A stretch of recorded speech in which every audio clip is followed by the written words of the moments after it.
Assalamualaikum, bertemu lagi di Hit Herto Channel. Okey, macam biasa jangan lupa tekan like, share and subscribe. Okey, hari ini saya Nur Adi Zafira ingin berkongsi satu lagi fakta menarik, iaitu pembuangan saham secara terbuka di India. Saham di sini bermaksud membuang air besar dan air kecil. Tetapi bukanlah bermaksud rakyat di India saja yang berkeadaan macam tu. Sebenarnya ada ramai lagi orang dalam dunia ni yang ada sikap macam tu juga. Okey. Jadi selain daripada terkenal sebagai sebuah negara dengan populasi kedua tertinggi di dunia dan tenaga buruh yang murah, negara India juga terkenal disebabkan sikap rakyatnya yang suka membuang air secara terbuka di merata-rata tempat.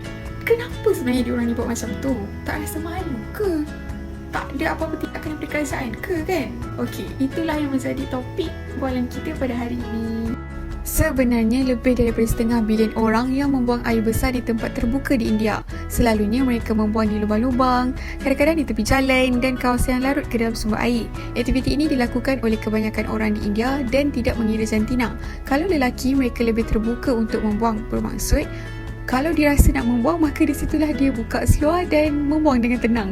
Kalau perempuan pula, mereka lebih memilih tempat-tempat yang tersorok sedikit tetapi masih secara terbuka dan tidak menggunakan tandas. Sistem pembuangan saham ni memang menjadi benda biasa dan banyak sebab perkara ni terjadi.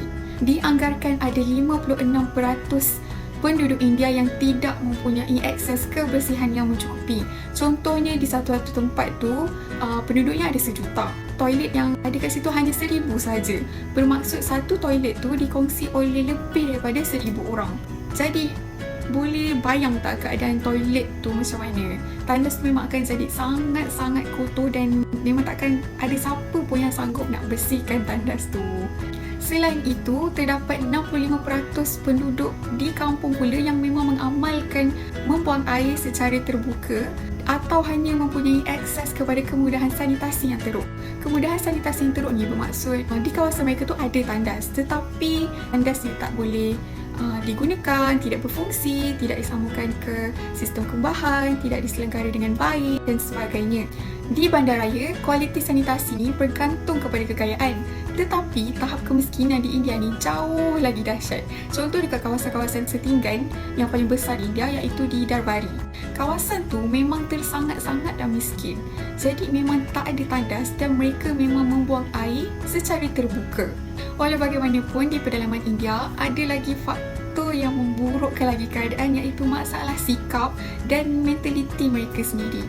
Pada tahun 2014, kajian mendapati sebahagian besar penduduk kampung di India yang mempunyai akses tandas terus melakukan pembuangan air secara terbuka kerana pada mereka membuang secara terbuka tu lebih menyenangkan, lebih mudah dan lebih selesa.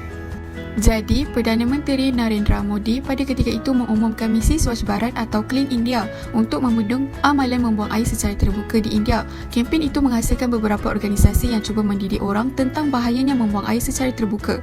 Syarikat-syarikat swasta juga melibatkan diri untuk memastikan bahawa apabila tandas baru dibina, orang tahu bagaimana dan mengapa mereka harus menggunakannya. Jadi sebenarnya pihak kerajaan di India ni dah buat macam-macam cara, macam-macam inisiatif untuk membendung masalah membuang air secara terbuka di India, tetapi banyak inisiatif yang gagal. Clean India ini adalah kempen yang paling latest dan masih berjalan.